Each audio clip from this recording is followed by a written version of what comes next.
With deconstruction and Christianity becoming so popular today, what literally millions of videos are being made by people deconstructing almost every single day, but then also thousands of response videos by angry Christians, angry pastors, people mad at people deconstructing. As a Christian pastor myself, I have to ask myself, is deconstructing healthy? Can it be healthy?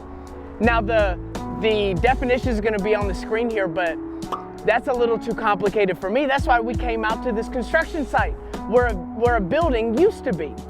There used to be a building here, and then the city or whoever decided they wanted to deconstruct to build something new, and that happens, right? There's a building in a place, maybe it doesn't look good, it doesn't accomplish what it was supposed to accomplish anymore, whatever that is. So people will decide, let's deconstruct this building so that we can reconstruct a better building, something that works better for our community or our people. And I think that's what deconstruction is. And as a pastor, I can tell you firsthand, I've messed up. The church, we've messed up when I talk about the system of the church, not just the biblical, not the biblical standpoint of the church, but the systems that we've created now, maybe they don't work.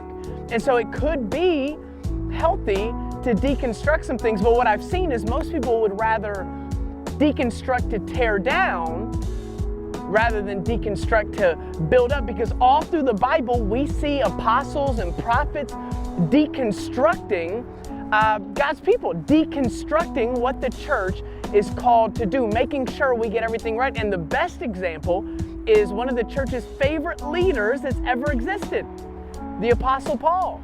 In 1 Timothy 1 verse 5, it says, "The purpose of my instruction is that all believers will be filled with love that comes from a pure heart, a clear conscience, and genuine faith." Verse 6, "But some people have missed this whole point." That's what Paul's doing. He's saying, what you guys are doing, you're missing it. This isn't about money. This isn't about a building. This isn't about status. This isn't about any of that. It's about love and truth. But the difference between deconstructionists and what Paul was doing was some people will tear down, just to tell somebody that they're wrong. Paul was tearing down to build up, to build on a solid foundation, because you know anything that's not rooted in truth and love doesn't stand the test of time.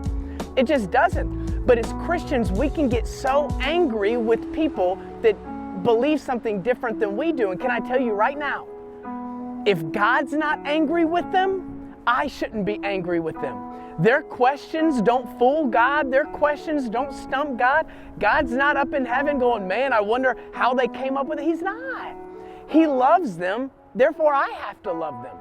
My daughters, they ask me questions all the time. Dad, where are we going? Dad, what are we doing? Dad, what are we going to eat? Dad, They ask me questions all the time, but because I know what's happening, I'm not angry at their questions. I either answer them or I let time answer it for them. So as Christians, we can't get mad just because somebody questions or believes something different than us.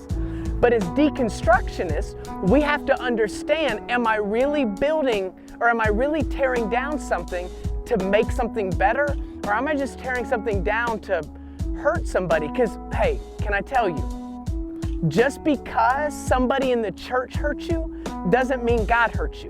Just because Christians are angry and mad and cuss you out doesn't mean God's doing that. Just because a pastor abused you does not mean God has done that.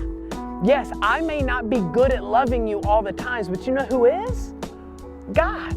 So don't blame God for the sins of his people. For thousands of years, people have tried to disprove the teachings of Jesus. And we're still talking about the teachings of Jesus. We're still talking about the life of Jesus thousands of years later. There's almost been nothing more true than the life and teachings of Jesus. Now, I don't claim to have all the answers. I don't have everything figured out. None of that. But here's what I will tell you. No matter where you are, you've been saved and a Christian for 400 years, or you don't know if you believe. You hate the church. You're angry at what happened to you or your family. You question where the money goes. You question all of that. God loves you just as much as he loves the person that's been saved their entire life. But deconstructionists, can I please ask you something? Please, please, please Surround yourself with people that are wanting you to grow. What I don't want to see happen is you surround yourselves with people that agree with you. Because when that happens, usually growth doesn't happen. Surround yourself with people that don't think like you. Surround yourself with people that look different, that talk different, that believe different. And honestly, that's why I love going to church so much. There are people from all different belief systems, all different ethnicities, all of that. But surround yourself with people that don't think the same as you, because that's when growth really happens. And I don't want you to waste your life trying to prove people wrong rather than trying to figure out what you really believe. But again, before I get off here, I just want to encourage you. If somebody has hurt you in the church, God hasn't hurt you. If somebody has been angry at you in the church, God isn't angry with you. Your questions don't surprise him. They don't. He loves you and he welcomes that. He's all powerful, all knowing, all seeing. And if I really believe that, I have to trust that he's going to do that in your life. But hey, if you haven't heard it from a pastor or a Christian in a long time, I love you, God loves you, and I'll see you next video. Hey, what's up? My name's Tyler, and you are a part of our Different Church YouTube campus. And I just want to say thank you. I'm the pastor here. And here's a few things that you can do to stay a part. 1, subscribe and hit the notification bell. Be alerted anytime something drops or releases. We want you to be a part, we want you to be encouraged and inspired and figure out what your different is. But maybe you want to tell your auntie, your uncle, your cousin, whoever. Maybe you want to send that, just share it. Because what I've learned in ministry, people will open a link to a church long before they ever open the door to a church. And maybe you're on Instagram or Facebook or Twitter. Follow us, Different Church Nashville. Be a part, see what we're doing every single day. And maybe, last but not least, you're an OG, you're a real one. You really want to get plugged in. All you got to do is go to different.church. That's DFRNT.church to find out more about us, the church, how to give, how to be a part, all of that. But I love you, and I will see you next video.